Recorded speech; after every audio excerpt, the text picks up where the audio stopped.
Yeah, the Lord's chicken, except on Sunday. Day of rest.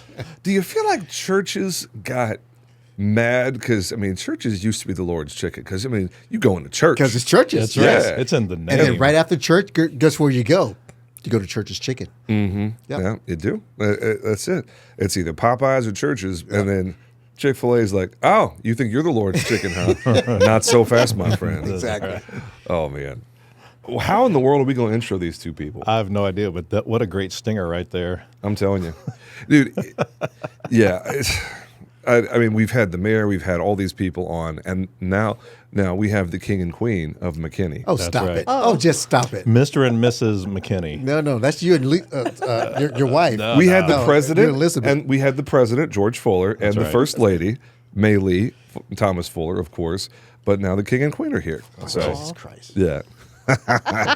You know what? I had- warned you this was going to be freestyling. But we had them separately. Can you imagine if we had George and May Lee in here together? You and I would just leave the room and let them do their own show. There's nothing for us. I mean, but I just want to know, do you know somebody who would ensure this particular section of your office because it's going to be on fire? did you just try to tell an insurance joke? I tried. I think he did. Why don't stick to shooting pictures, all right? Just stick to shooting pictures. I liked it. Did you guys fill out a guest information form? I don't remember. Yeah, we did. I don't think we completed it, though, Because there wasn't enough space. Because, honestly, so many qualifications. Honestly, here is it. I don't like talking about myself, trying to toot my own horn. I don't like It's very difficult for him to do. Yeah. Do I need to get someone else to do it for you? Yeah. Yeah. Okay. Well, who do we need Asking to the get right it for? questions. We need to get that guy that does the announcing for the monster truck stuff. No, I mean for the trucks. bio paragraph, man. That's what I'm saying. I need someone to tell everyone what these two people have done. If you can ask the questions, I can answer them. Okay. We'll just do this in real time then. Hold on. I'm going to start my music. Hit the big stuff.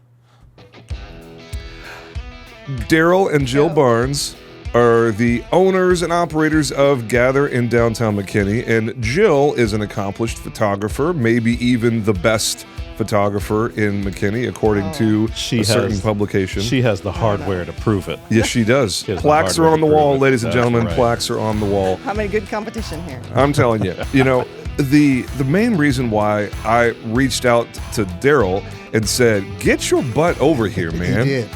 And it was just a no-brainer to get these two here because they are possibly the most philanthropically active of any business in McKinney, certainly in downtown McKinney. There's no doubt about that. That's right. But maybe the entirety of McKinney. If you are a nonprofit in McKinney and you don't know these two, what are you even doing? Are you even trying to raise awareness to your organization? Whether it's Boots and Boogie or Bingo Night or Poker Night or whatever it is. The venue, we'll talk about that here in just a second, but the venue started out as just a venue. It's an event space. Mm-hmm. Lord knows we don't have nearly enough of them in McKinney, so I absolutely want to hear about what you guys are up to as far as what Gather is being used for, maybe some of the history of the building and being downtown business owners, downtown property owners, because obviously historic downtowns across the country have a special quality, Right. But the McKinney downtown is one of the best, if not the very best, historic downtowns anywhere in the country. I would agree. Totally. I mean, New England's got some super cool stuff we can't touch because it's so much older Right. than everything in Texas. But outside of New England, I've never seen a downtown. The only one that kind of competes with our downtown is Franklin, Tennessee, Okay. on the south side of Nashville. Never seen it. They've got a great downtown square. I happen to think McKinney's is better, but obviously I'm totally biased here. So, Fred, you want to start us off with some background questions? How do you... Yeah, absolutely. I tend to dominate the question flow because I'm just a jerk like that. I want to make sure, since in this episode, Fred knows you guys as well, if not better than I do. I want to make sure there's plenty of room for my co-host. Well, I just want to say, first off, Darrell, thank you so much for all that you do and all that you have done. You're... before we hit the record button, we were getting our conversation in here is always pretty active, but, Darrell has, he's confessed he does not like to toot his own horn. Toot. Toot toot. Well, that's right. But I got to say, the man, is involved in our community, but he spent time before that involved for our nation. Yeah. So I, fresh out of high school, I joined the Navy. Not exactly sure if it was by choice or by force. So the type of environment that I came from, you were either going to be dead in prison or you're going to the military. Okay, so where did you grow up? South Oak Cliff. South Oak Cliff. Yes, it was not a very good part of town, and I could honestly say that most of the people that I grew up with are either they're either dead, in prison, or military, and got out of that situation. So I joined the military, joined the Navy. Spent 2 years in San Diego going to my naval schools. And then right after that, got stationed in Hawaii. Gosh, 4 years. you poor thing. Great duty. How did you do? How did you cope with that? Just let it out. Let it out. Honestly, man, I swear to God, it was the most amazing thing. I met so many different people that I've never would have met in my life. I did so many things that I've never would have done in my life. I skydived. I scuba dived. I swam with the sharks. I swam with the dolphins. Never in my life, as a poor kid growing up in Oak Cliff, would I have thought I could do something like that. And it was, for me, it was amazing. It was awakening, eye-opening, all that good stuff. It was amazing. Wow, I love that. Yeah. So you did your time serving, and then as soon as you got out, immediately ran back to Texas, Well, swam back to Texas, skydived into Texas. I Which is ran it? back to Texas, but while I was in, that opened my eyes to serving, giving back. That's right. Because I know where I came from, and I was so appreciative of what I was getting and what I was becoming. So at that point is when I decided, no matter what I do in life, it's always going to be about serving, always, no matter what I do. I don't care if I'm working at McDonald's, which I did, but it was always going to be about giving back. And that's what I've been trying to do my whole entire life, trying. So what did you do in the Navy, and what did you find yourself doing? How did you spend your time when you discharged and came back to civilian life? So when in the Navy, when I was not drinking and passing out, because that's what all sailors do, I was a sonar tech. Basically, our motto was seek, classify, and destroy. We searched for surface ships. We searched for submarines. We classified them, and in times of war, which fortunately we were not in times of war, we destroyed them. But that was anti-submarine warfare: seek, classify, and destroy. But the sonar technician community was such a tight-knit group. Even to this day, around the world, I know people that were in the Navy as sonar techs from 30, 40, 50 years ago. We it's a tight-knit community. We keep in touch because it was one of those niche groups that, not everybody understood what we did. They had no idea. It was the training was so intensive. We would go off 2-3 week training seminars where you would just be in this dark room, and there was this simulation of you're searching for Soviet ships, simulated of course, and then you're trying to find them, classify them, and then destroy them. But the differences between Soviet and American ships was so minute that you had to be the top of your game, because you could easily destroy the wrong type of ship. Yeah. Now, back then, I keep saying back then because it's totally different now, and I can talk about this now, but back then I couldn't talk about it. But back then, it was about the frequency of what each type of ship emitted. The Soviet ships, they emitted a 50 hertz harmonic. United States, a 60 hertz harmonic.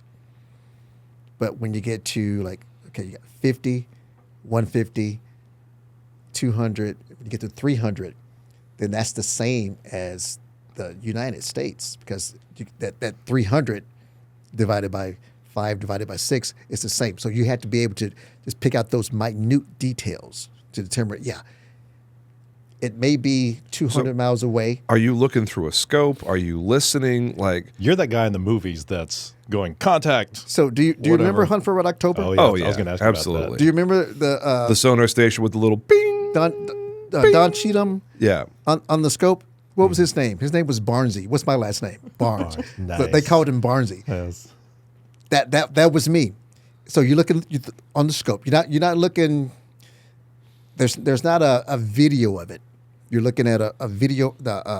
Is it like a horizontal line with amplitude? There you go, brother. That's Okay. it. That's exactly what you're looking I'm putting for. my radio host hat on for There a you second. go. Like Yeah. thinking those pings of those sound meters. Yes. You got your active and you got your passive sonar. Okay. The ping, that's the active. You send out a signal, it hits it, and then it comes back to you. That lets you know the distance between the two. That does not let you know the classification of it. Yeah.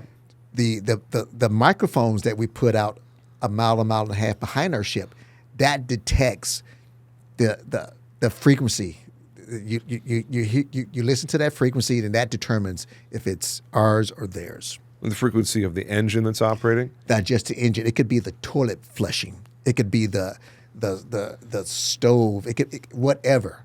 They Yeah. all emit that basic 50 hertz or 60 hertz. It's kind of like the difference between northern hemisphere toilets and southern hemisphere There you toilets. go. Down. That's right. Yes, Northern sir. hemisphere, Yes, sir. southern hemisphere. Yeah. No, man. I'm not going to pretend that I have a really good idea of what you just said. But I hope that our audience is smarter about this stuff than I am. Is all of my military knowledge is above, like on the land or Yeah. especially in the air. My dad was Air Force. You're talking about stuff that I don't really have that much understanding of. So I'm just going to go, cool. I have no idea what you just said, but that sounds awesome. Yeah.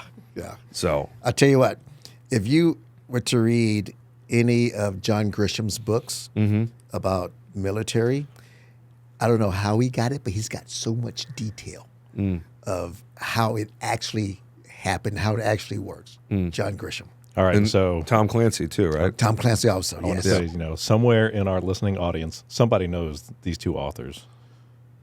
We would love to see them here on Yeah. the podcast. Tom Clancy was very, very Big accurate. holes. Yeah. Excellent. Yeah. So there's another half of the equation who's pleasantly smiling, Better half. sitting over there. The better yes, right. half. I wasn't going to argue with you for sure. Like, smart man. Fred would say the same. I would say the same. Testify. I'm sorry. Who are you and where are you from, lady? Jill Barnes. From McKinney. You hear that sexy voice? Jill Barnes. See that? She cozied up to that thing. Oh, dadgummit! I don't have my music. I had it, but it's not. We had some light jazz. It was like. Nice. Hey, producer, throw that romance track on right now, would you please? Because I don't have the button on my board here, but the producer can throw it in later. So yeah. So, where did you come from? Where did you grow up? How did you cross paths with this man later in your life? Love to hear that story. Grew up in California, in San Jose, so Northern California. Okay. Went down to San Diego for college. Lived there before moving here. So I've been here 20 years, and this definitely feels like home, For sure. and I love it. So, were you out in San Diego when Mr. Man here was out We've there? talked about that. We have not. So- we always missed each other. Hold on, baby. But wouldn't that have been great? Yeah. How we met. And- I need to tell the story of how we met. Come on. Oh, yes. She always gets it wrong. Okay. Okay, now hold on a second. Producer, now play the romance music. Okay. That's right. There So, we go. Here's how we met. I have a dog. Well, I had a dog. Her name was Penny. Okay. And I was taking her out for a walk at Bonneweek Park right there on Virginia. She's a little Shih Tzu. I'm walking her along, and we do this every other evening. She gets off the leash. She's running. I'm chasing her. I'm like, Penny, Penny, Penny. I'm chasing her, and she's fast. I can't catch her. And then I hear this lovely voice coming from the other direction going, Penny, Penny, Penny. And it's just coming close and close. I'm like, Penny, she was going, Penny, Penny. I'm going, Penny, Penny. So we meet. I'm like, why are you calling my dog Penny? She goes, no, why are you calling my dog Penny? Turns out we both had the same dog, Penny. Okay? They both broke free at the same time. They both broke same time. And It was meant to be. it was meant to be. So isn't that a great story? Yeah. Not true at all. We met on Tinder. We met on Tinder, brother. So feel- that I was feel a swipe, right? catfish. What is Yes. that? I got you. I feel catfish. I got right you. now. No, It's okay. a believable story. All right, I so love telling that story. let me tell you exactly how it happened because I've known Jill for years. many years, and one day I'm just scrolling through Facebook, minding my own business, and there's this man in her pool, singing along with it's a song from the '80s. He's just singing along, and he is singing to her, and I'm like, Oh, I got the video. I can pull it up. yeah, that He was- kept the receipts. that was a scroll stopper. I was like, that? I come back and I hit the speaker. Most of the time we just kind of look. It was the Bee Gees. Was it? Of course it was. Yeah. So I like. Brothers Gibb. That's right. So I let that play, and I was like, oh well. Of course, Then I went right into the protective brother thing. I was like, who is this guy? And I start, and I'm like, I'm doing my sleuthing, and I'm like, I don't know. Around. But Jill is so happy. You were giving Darrell some side eye going, Yeah, he was. Oh, absolutely. I was doing my best, Magnum PI, everything. I'm like, who is this guy? It's like, are you allowed this close? You're in her pool. You're in her pool. You And passed so the Fred test. that's right. But she was so happy. She was so happy, and I was like, well, I know Jill, and he couldn't have made it this far if he wasn't exceptionally high value. So I was like, okay. We'll kind of see. And then all of a sudden, he's in the picture, and I'm like, man, I really like this man. I see why next thing you now. know, you're hanging out with Darrell on the weekends. It was like, all right, see you later, Joe. Bye. And then we just take off. Isn't it weird how our paths cross Yes. with people? Absolutely. Absolutely. But you know what, though? This all started off with who are you? All she did was, she introduced herself, and then we actually have no knowledge about who you are. So, San Mrs. Jose. Jill Barnes. Yes. San Jose in a little town called Willow Glen. My And- aunt's from there. Really? No. See, I See, got now, you. now I we're going got to play you. that game. I just tried to get you guys back. But Willow Glen has a nice little downtown area. And so, I grew up with that feel. So when I moved here, actually, I moved here before I went to the downtown historic McKinney area. But once I got there, I was like, oh, wow, this feels like home. I loved the energy of it, the kind of stores, the restaurants, everything there, the people. And I just knew that's where I was meant to be. So I love it there. It's fantastic. All right. So, we're going to go ahead and just, open up this can of worms here because Jill is absolutely a phenomenal photographer. What kind of photography work do you prefer to do? I specialize in maternity and newborn portraits. Okay. And she has killed it for every single person I've ever referred to her. And that Just- means a lot coming from you. Just 'cause amazing. Fred, Just I Fred love is the I love man. you. You have taken my headshots for the last however many years. I'm just going to be honest with you. You would completely suck as a maternity and newborn photographer. I have done that. And I like the results, but I did not like the process. And I said, I'm capable of doing this, but this is not who I'm meant to be. And so when I met Jill back when our boys were middle school, I think so. think. And I found out she was a photographer. My first thought was, and Competition. and I had that. That was back when I had the notion of I need to lick all the cookies on the plate so that they're all mine. But when I found out that where she specialized, I can't remember where it was. I remember I said, "So tell me about what you do." And you're like, the first 10 days. Is that what you said? Usually we take the pictures within the first 10 days of them being born. And, the fact that she came out with that specificity, I was like, you know what? I said, I'm looking at this all wrong because that is something that I do not want to pursue. And I just let that go. And she had the coolest cards. They have it's not a regular rectangular card. It's got a sculpted edge all the way around. And I carried that everywhere. And everywhere anyone who was like, hey, do you know, bam, I'm just I'm just here. Call Jill. And so, I mean, and What's the name of your shop? Jilly Bean Photography. Okay, I thought I that wanted cool? to make sure that was you because Isn't I'm that like, I cool? think it's Chili Bean, but I don't want to name Isn't drop that cool? the competition if it's not like her. my name? I love it. That's love it. adorable. And she has just grown ever since then. But where did the photography thing start? I would say probably unofficially started when my son was born. I wanted to get a picture of him for his birth announcement. So I put him in a little onesie and I put a blanket on the couch and I propped him up as a newborn and he kind of was like this ball of mush. In blob phase. And yes, he was just a blob and I took this picture and he looks like an alien and I used it for the birth announcement. At the time, thought it was okay. But then after I looked at it, I'm like, And I know I've seen pictures of beautiful newborns and stuff. I'm like, I could do better. So I just kind of started trying to emulate what I was seeing. Just started practicing, became a hobby. Neighbors and friends started asking me to take pictures of their kids. So it really grew from it being an interest to a hobby to part-time and eventually full-time. And that's Connor. Connor, yes. But he's your younger. He's my oldest. Oh, he's your oldest. Yes. Got Yes. that backwards. Yes. Oh, okay. Yes, okay. So what she didn't say was her dad is what sparked the interest in Yes. photography to begin with. Nice. My dad was always the one at family events or any kind of thing with the camcorder out, the camera, always documenting things. So for him, it's very important. And that definitely rubbed off onto me on how you want to document and remember things, important things in your life. Like when there's a house fire or something like that, what is the one thing that people regret losing?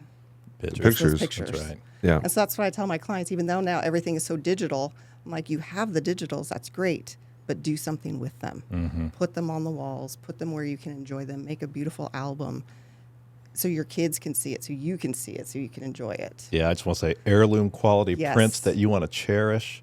She is so good. I absolutely tell people all the time that, this idea that photographers are, backbiting and knives out all the time. I said the insecure ones, definitely. But for people who love what they do and know that what they are producing is art and a treasure, I'm like, you got to run and support those people all day long. And so, Because it's not just a Jill. job for them. That's right. Yeah. That's They right. love it. I love it. She loves it. Absolutely. And it shows. I get to And it love on shows. everybody's baby all That's the right. time. I mean, Yeah. how special is that? Well, that's right. And even before they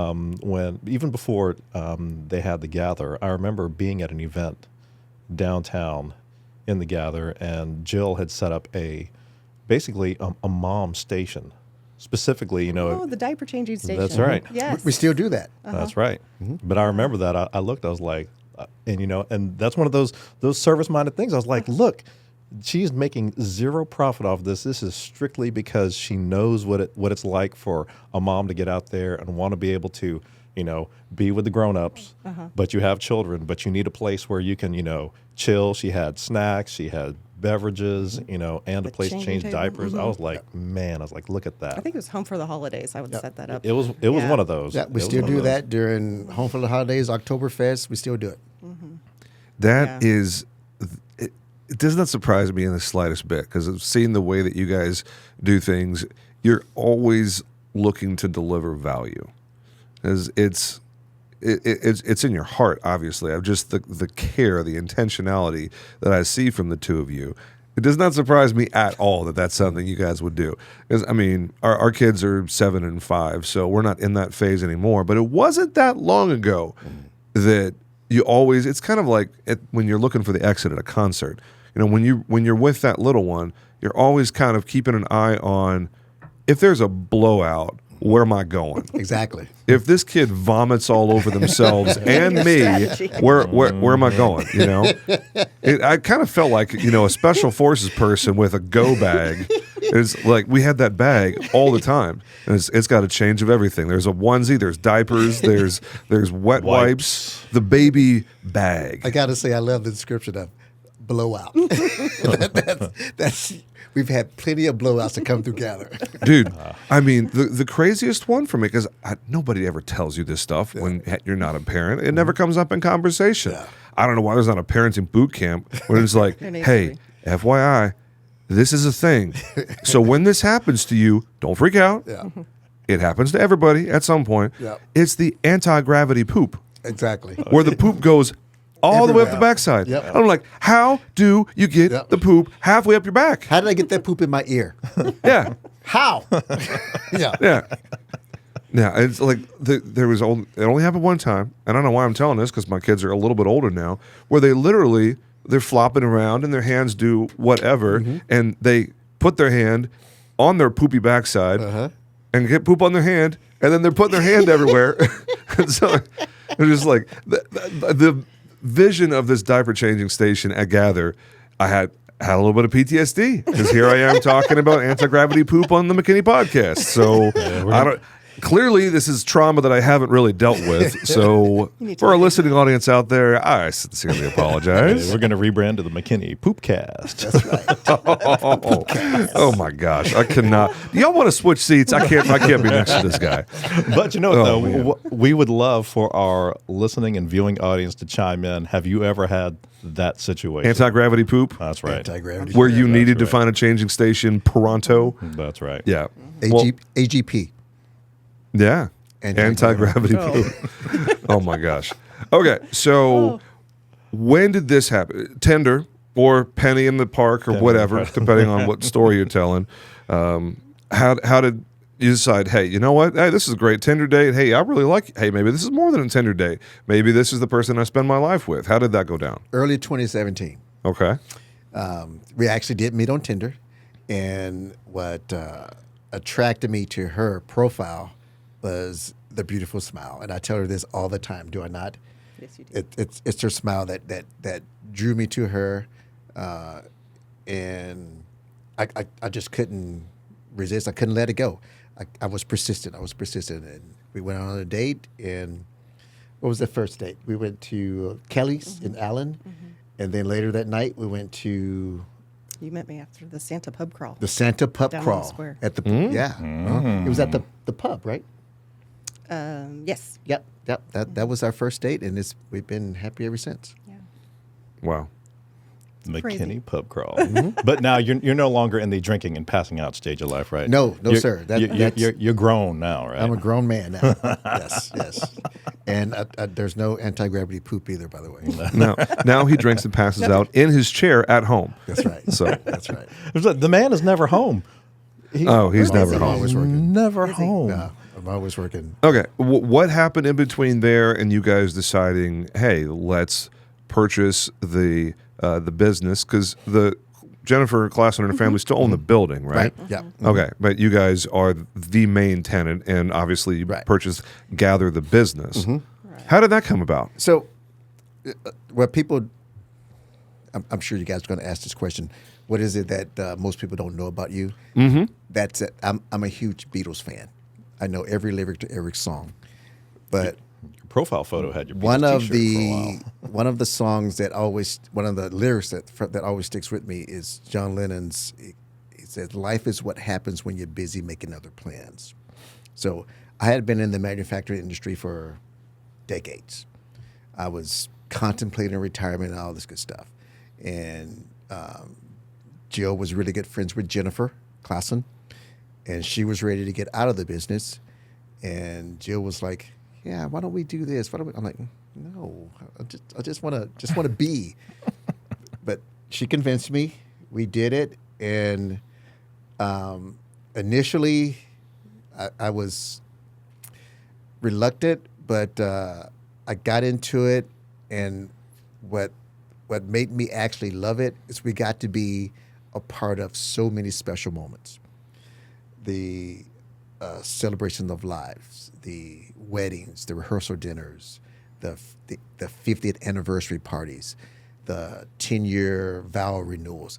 Those are so many special moments, and when you're a part of them and when you're an integral part of them, there can be no mistakes because you only get to do it once.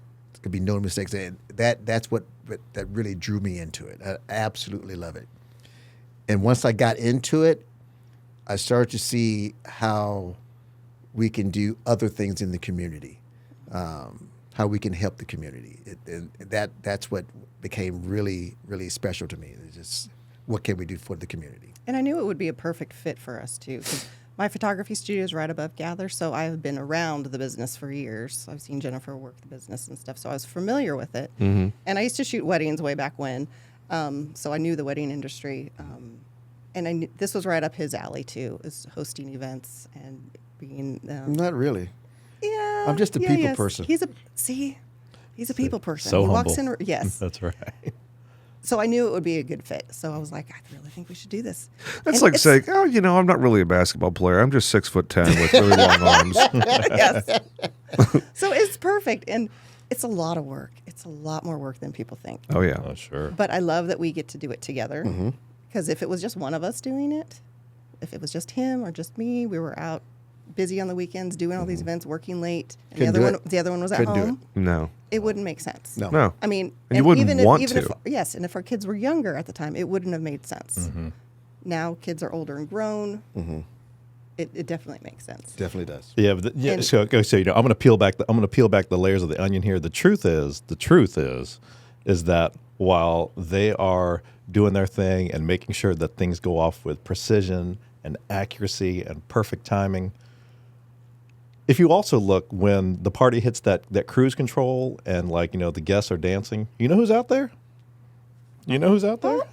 I get the dancing started. I get the dancing started. That's me. I do. Yeah. That's right. So even if your guests and attendees aren't into dancing, as soon as the music starts, there's going to be one person out there, guaranteed. gotta get All of a going. sudden, Yep. the floor Somebody's is got to crowded. warm up the floor. Damn That's right. right. Damn right. No, we haven't really ever talked about this because it wasn't relevant. I spent 6 years as a wedding photographer, and Really? and it was always part time. I was, the first several years of insurance, way back in the day. I did wedding photography. It helped pay for grad school and whatnot. So there are lots of pictures of the photographer on the dance floor. The best way. You get it, former wedding photographer. The best way to get a great dancing picture is to be dancing Yes. with the bride and groom and their friends. And, I will never forget the only time this ever happened, I was on the dance floor and the bride was so tickled that her photographer was dancing with them that she grabs the camera out of my hand and proceeds to take pictures of me with my own camera gear. Now, granted, I was the gear guy, so I had the strap on with the little clip-in things with the big, fat, chunky belt. So it's kind of hard to dance. But she's like, "Go dance! I'm going to take your picture." I'm just like, "You what? okay. What? Huh?" So And that's back when That's you were great. short, right? So you didn't stick out. yes, I was. When were you short? About third grade? I have been abnormally tall since about 15. So, but I totally see Darrell being the first one on the dance floor. Without a doubt. The one who gets it started, Yep. the one who is not shy. There's lots of things we could use to describe you, but I don't think shy would ever be one of them. No. And you, Well, you back want in it the that day, way. I was shy, but not now. What happened? What made you not shy? The Navy. The Navy brought me out of my shyness. There you go. I was so shy to the point where I could not look any girl in the eye. I could not. It was really, really bad. I was so self-conscious about everything. I actually tried to develop a walk to try to be cool. Of course, it didn't work. Well, we got video. You want to give us a little runway what kind example of here? walk is We're not doing that. Show us that swagger. man. 13, 14, 15 years old, I was so freaking awkward. I couldn't walk. I literally developed a walk, and it was so clumsy. But I grew out of it. The Navy grew me out of it. That's too funny because as a child of the '80s, when you mentioned the walk, I was like, oh yeah, George Jefferson, he had a walk. Oh yeah, he had a walk. Hey, that was one of mine. I tried to implement that, but it just didn't work. It did not work. No, but yeah, I had self-conscious way back then, but I think I'm good now. So Fred and I have been around Gather for a long time. When Jennifer and her family ran it for several years. Sorry, that's my phone. That is your phone. Test, James. You're not supposed to have your phone. Okay. Well, Allison, when you see this later, this is you calling me while we're recording. So she should have known better. But we'll talk to her in a little bit. We've seen the perspective of how the Clausens did it, and then how the Barnes do it. At what point did you guys know we're going to leverage this thing for so many different nonprofits, causes, community engagement things? We're going to make this venue a tool for whatever word you want to use, whether it's ministry or support or advocacy, whatever it is. At what point did you guys decide? Because I remember when y'all bought it, and there was that period of figuring out what's this going to be, and it was several months before it really felt like it was yours. Like it wasn't, oh, you guys bought it from Jennifer, and Jennifer's Gather thing, it was very clearly, okay, Jennifer's not running this anymore. This feels a little different. And then all the things just started popping up, all these nonprofit fundraisers and gala kind of things. Boots and Boogie is a perfect example. How did that come about? How did you guys decide, you know what, this is something we're going to be known for? So it's kind of a long story. If you got time, I can give it to you. Well, I'm looking over here and I see this equipment, and then I realize, there's cameras and microphones. Okay. We're here actually for a good story. All right. Yeah. 6 or 7 minutes. But it started, so when I got out of the military, while I was in the military, that's where my sense of giving developed. Got out, and the father figure that I had growing up was my Uncle Lawrence. He was a math teacher in the Dallas Independent School District. He was the guy that I went to spend summers at his house, and he taught. He was a coach for basketball summer leagues, and I was actually pretty good in basketball during that time, and he would put me on his team, and I just loved it. That's every summer. That's what I loved doing. So that was my father figure. That was the guy that I looked up to. That was the guy that when I had calculus issues, I would go to his house, and I would steal his teacher's edition calculus books and get the answers. I'll get the answers. But later on in life, he fell victim to drugs, okay? And he was in the streets. So once I got out of the military, talking to my mom and my family, they would give me all these stories about Uncle Lawrence. They see him here, they see him there. And one day, I was driving down 35 out of Thorn over in Oak Cliff, and I see my Uncle Lawrence, the idol of my life, pushing a grocery basket full of stuff. I saw him, I pass him, I come back, and I circle back, and I park behind him, and I talk to him, and it broke my heart, but we talked, and I asked him, hey, man, you want to come live with me? He said, no, that's not what I want to do. I'm like, okay, fine. So at that time, he was living at the, what was it called? Austin Street shelter down close to downtown Dallas. So I would go down there and visit him once a week, and I would take him a home-cooked meal. That's another thing I do. I cook. I would take him a home-cooked meal. Language. Food. Your love language. That does not surprise me one bit. I'd take him a meal. He would love it, okay? So then the next time I would come, I would take him 2 meals so he can have it, a couple of days.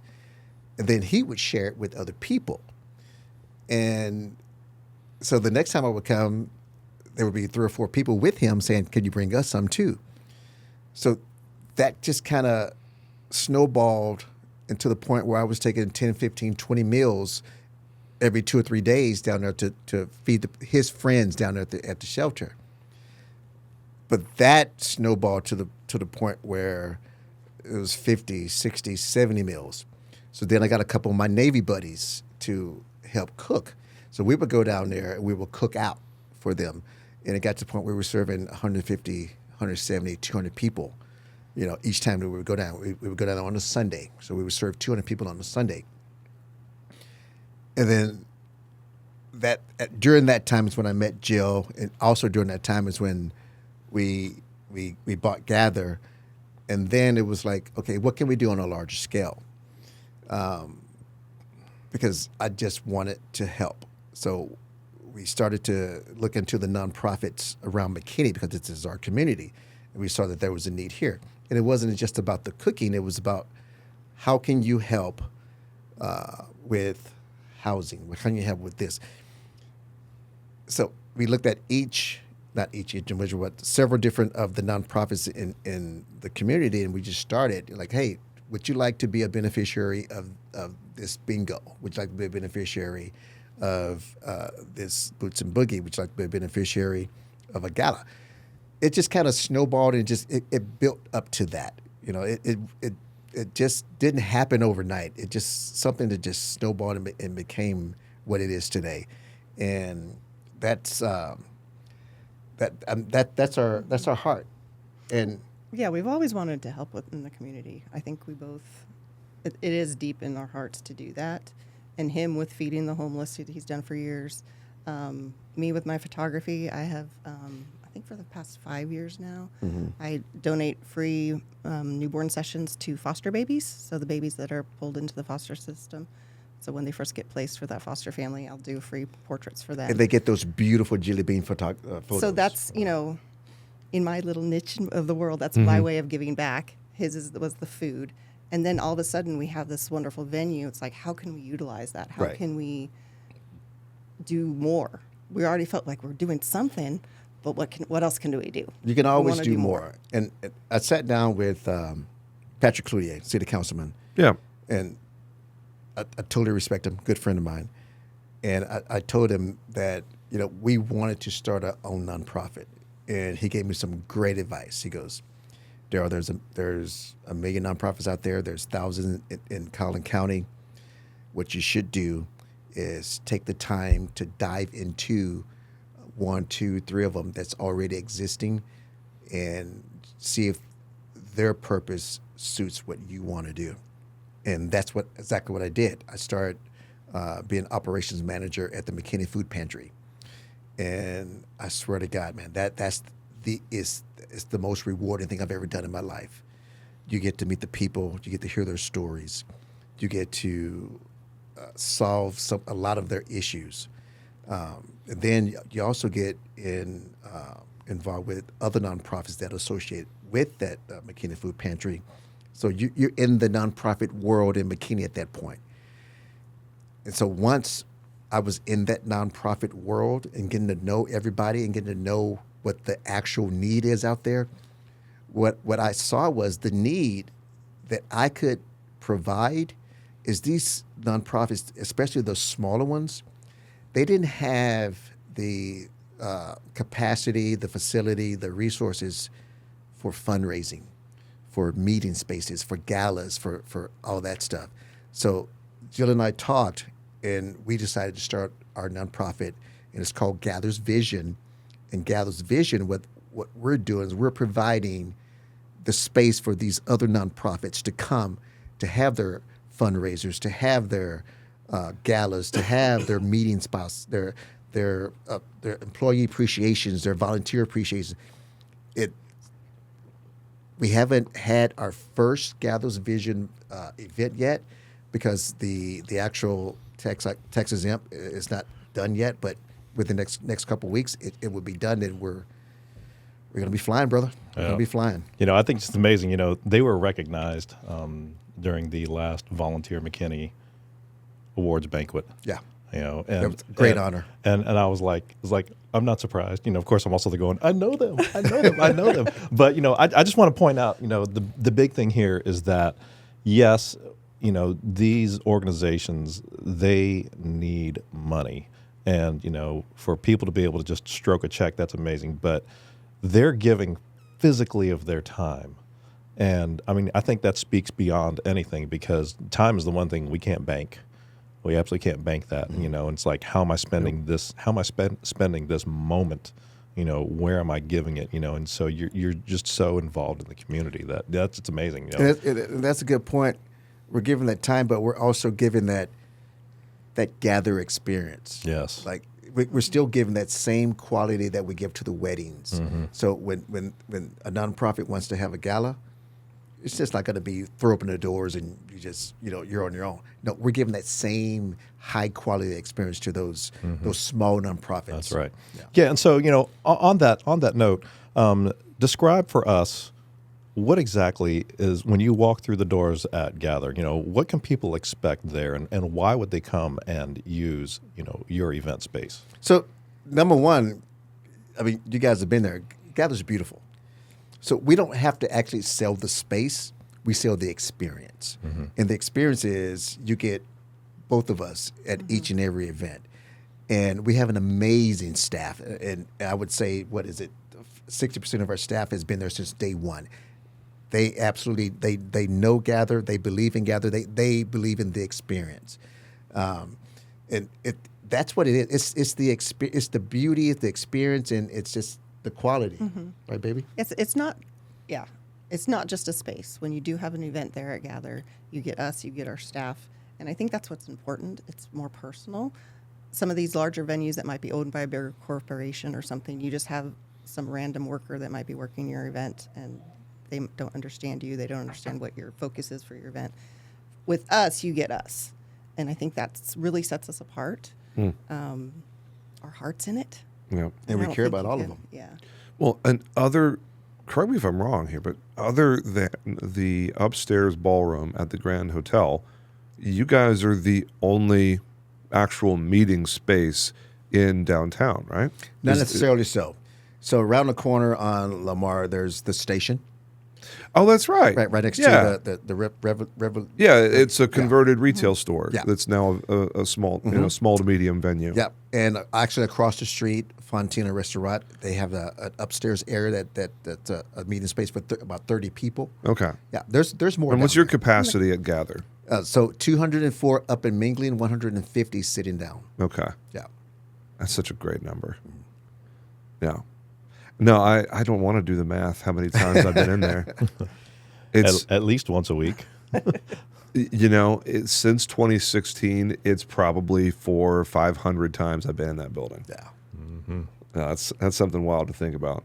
And I've been there for a variety of whether it's, I've been to weddings, receptions, multiple charity events, and The hug socials. You Yes. take Yeah. pictures there for that. yeah, and the McKinney Police Association poker tournament, and When is the next one? I got to get in. So on it's that. once a year. It's always in August. We August. just had I it. just missed it. Yeah. Okay. It's a lot of fun. So it is a Yeah. lot of fun. yeah, and I mean it's Yeah. getting tighter and tighter. So Yeah. whenever they announce it, I tell people, the last couple of years, I'm like, look. Don't sit there on the fence. If you think you want to do it, now's gotta the get it. time. Because if you don't, forget it. You're First not year- gonna It's get like a it. It'll Taylor sell Swift Yeah. ticket. The first year it You did not better sell get it. out. First year they sold about half the tickets, but the word got out, and it sells out right away. Yep. Yeah. Yep. And it's tighter and tighter. Yeah. Talk to me about the McKinney Chamber, because that is a partnership that you chose to continue carrying on when Yep. you bought the space. You didn't have to. Nobody made you do it. Right. But it made sense for you guys to keep having the collaboration with the McKinney Chamber of Commerce. And it's over 1,000 member businesses, which, with the exception of a few, the Emersons and Raytheons and, McKinney ISDs of the world, most of the chamber is other small and medium businesses Right. that are local to McKinney and Collin County. Talk about that, like your philosophy for both of you of investing in the chamber and being a good colleague and a good, Right. collaborator with other small businesses. You want to start?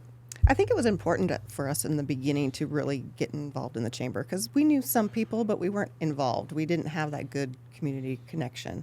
And so we're like, this is a way for us to really get to know people, for them to get to know us, and just to build on that business and that relationship.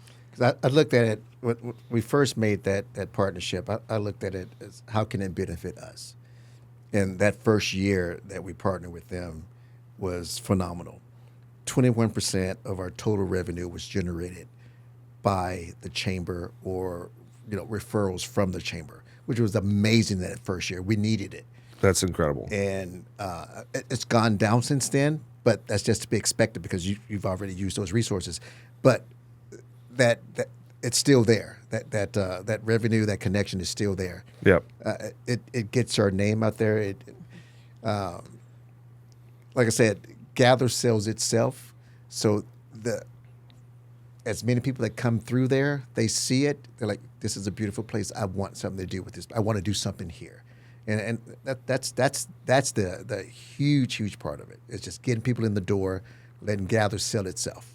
Oh, man, I tell you, every time I photograph a family or a senior and we choose the square, invariably we're walking up the street and I'm like, and over there is Gather. And of course, you got the great string lights in the window and stuff like that. And, if I'm with a senior, I'm like, grad party is amazing there. Yeah. If I'm with a family, I'm like, weddings, anniversary, birthday, whatever, over there. Yeah, I and appreciate that, Fred. because it is a picturesque location. I appreciate that. It is so easy just to point over there and say, you need to check that out. Yeah. And they always look, and there are many nights there's something been going on, and we'll walk by. It's like, if you can peek through the curtain, you can see. And they're that's the best selling point is when they're at night when there's an event going Yes. on. Just walk by, and the chandeliers are all lit up, and everybody's Yes. having good. That's the best selling point right there. Gather during the day is fine. It's pretty. Yeah. It's That's right. nice.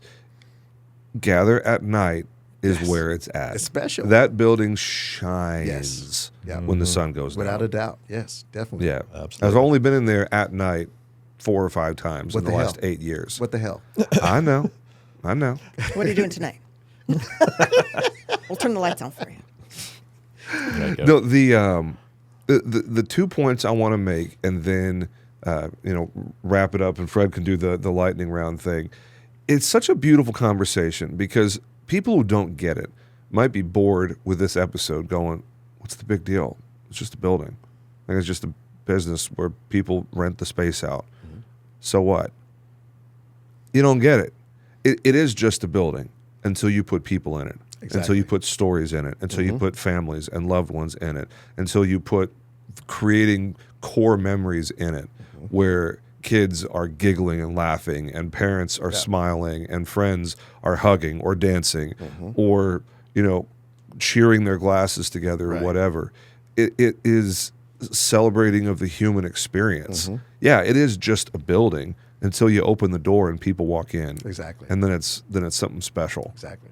And the thing I'll just end with is you guys are basically the quarterback of an amazing experience for your clients, because you're handling all of the details. You guys work with all the vendors, the professional planners, the florists, the catering, the beverage and bartender service, the DJ, all the things, regardless of what kind of event it is. Right. You guys are literally quarterbacking the whole process. All they have to do is come to you and say, "Hey, we want to do this," and you say, "Cool. We have a bunch of questions for you." One thing about that is there's no Monday morning quarterbacking. You have to get it all right. That's Every right. single time, Yeah. every single event. Yeah. Okay, actually, I do have a question though, because 75% of this room is part of the club and 25% is not.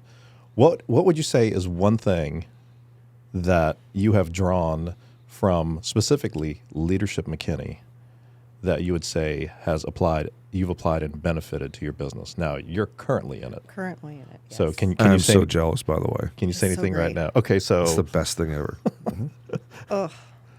I would do it again right now. If they would let me back in and let me go again, I wanna would do go it again. again right now. I'm halfway through, I think, and I would do it again.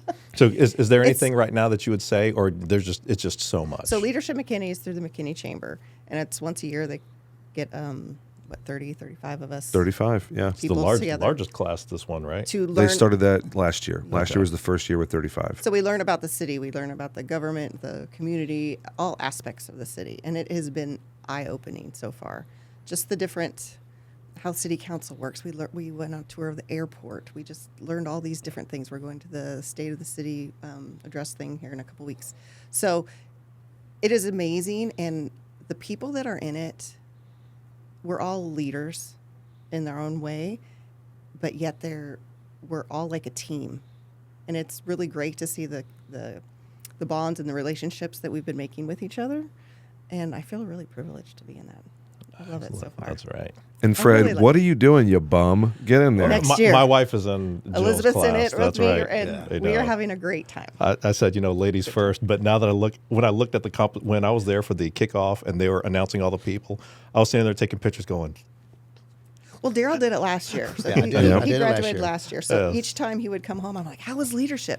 He said, it's amazing. And I said, well, what'd you do? He's like, I'm not going to tell you. Yeah, you're Because I not want you allowed. to do it next year. And I want it to be her experience, not mine. And he That's would come right. home and he said, I cried so much today. It was so emotional. I'm like, what did you do? He's like, I'm not going to tell you.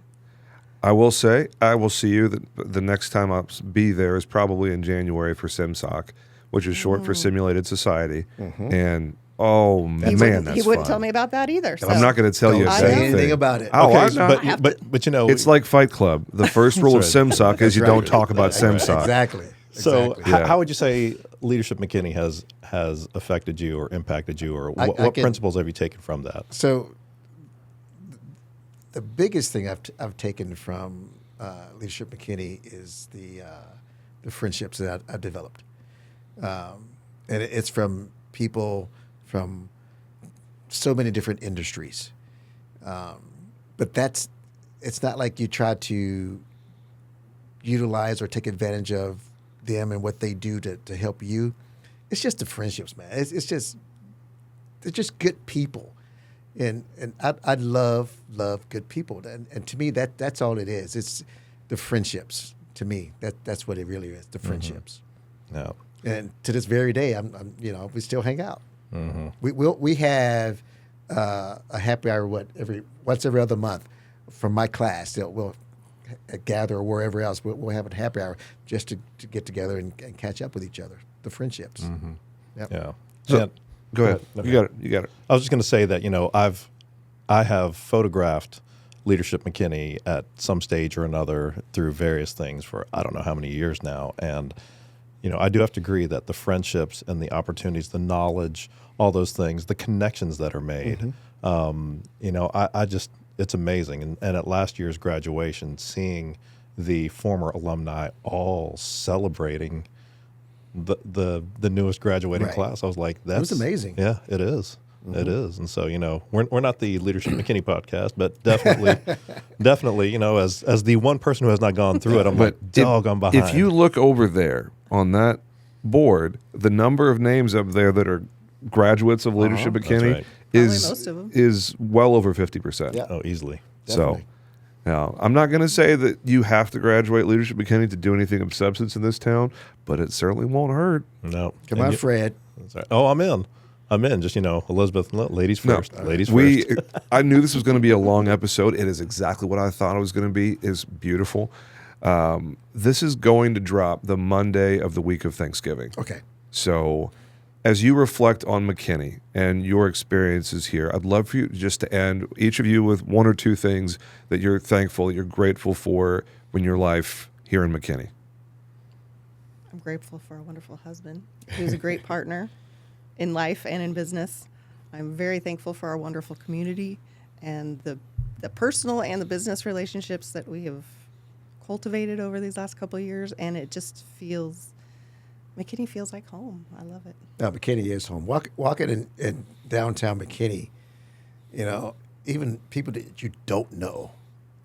Hey, how you doing? Oh, I'm doing great. How you doing? It's amazing. It is home. It's a Hallmark movie, but it's not a movie. It's home. Yep. It's amazing. We absolutely love it. Well, the great thing is there's so much of that here that when people move here from someone else, they catch that Yeah. like a virus and they just Exactly. start acting the same Yes. way. Yes. And they leave behind whatever hostilities or coldness or Yep. whatever, and they're more inclined to be friendly. They're more inclined to be neighborly. So before we end, I'd like to say a little bit. Yeah, something. go ahead, man. So Fred, I mean, you guys have seen me in the chamber give away the challenge coins before. Yes. And you guys are aware with the challenge coins and how they originated and everything. And basically, you got military and law enforcement. They'll always keep one in their pocket. And when they come across someone that they meet, whether it's on the street, at a restaurant, whatever, and they're talking to them, and they deem them worthy of passing that coin along to them, it's to me, it's a special event. I've given one to Tall Paul Miles. That's right. I've given one to Sheila Williamson. Great people, and great individuals because they do so much in our community, And I feel honored to pass those coins along to them. Just like today, I feel honored to pass one on to Fred, because Fred is what I consider to be the epitome of what it means to be in McKinney.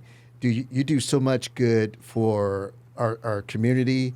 You do so much, period. I mean, like, the work that you do, the charitable work that you do is just amazing. When I say I feel honored to give this to you, I truly, truly feel honored to give this to you. I teared up when I gave it to Paul. I teared up when I gave it to Sheila. I'm teared up right now because you're a great man, Paul. I mean, I'm sorry. Fred, you really are, brother.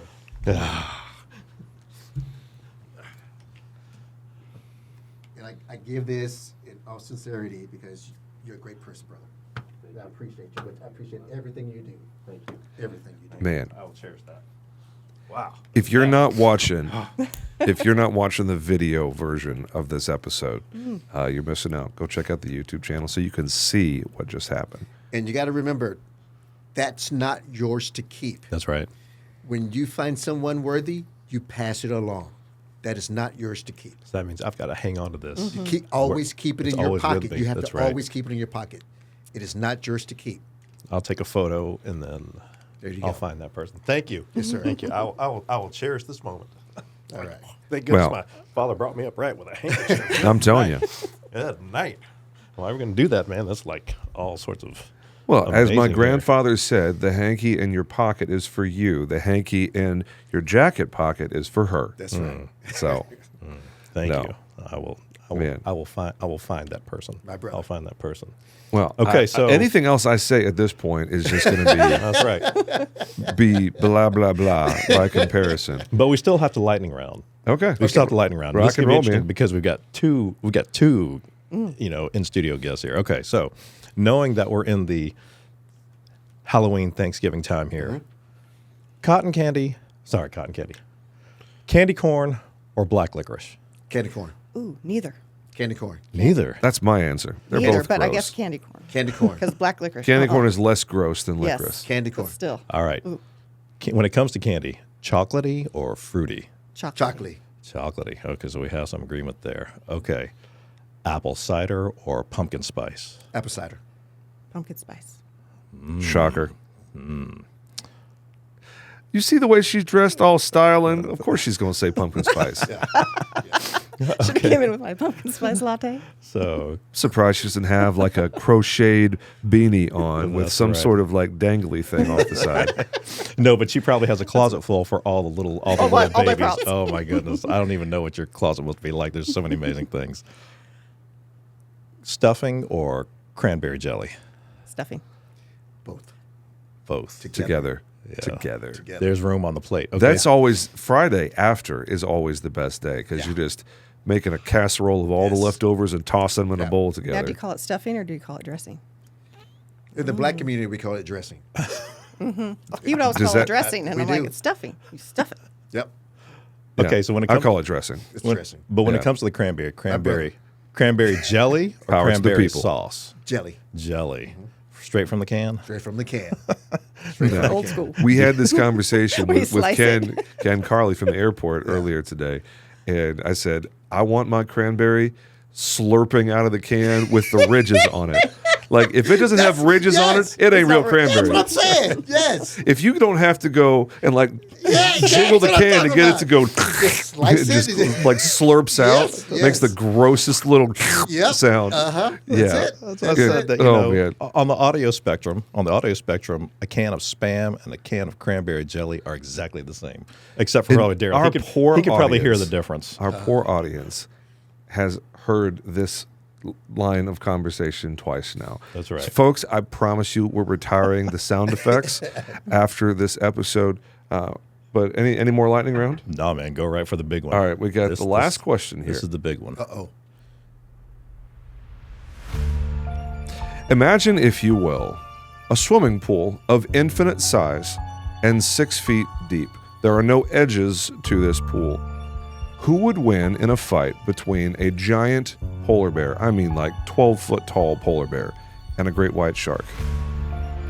Either one of you can go first. The shark. Okay. More agile. Agile. All right. Polar bear. More fierce. Fierce, agile. Okay. There you go. Apple cider, pumpkin Pumpkin spice. spice. Pumpkin spice polar bear and apple cider shark. Yes. That's right. All right. Make it. How about Man. that? Hey, folks, this has been a super long episode and worth every dadgum second of it. From all of us here at the McKinney Podcast, we wish you the very happiest of Thanksgiving. Safe travels to see your loved ones if that's it. And we hope you have a wonderful rest of your week. We'll see you back here next Monday for another episode of the McKinney Podcast where we celebrate what makes us unique by nature. Till next time, y'all take care.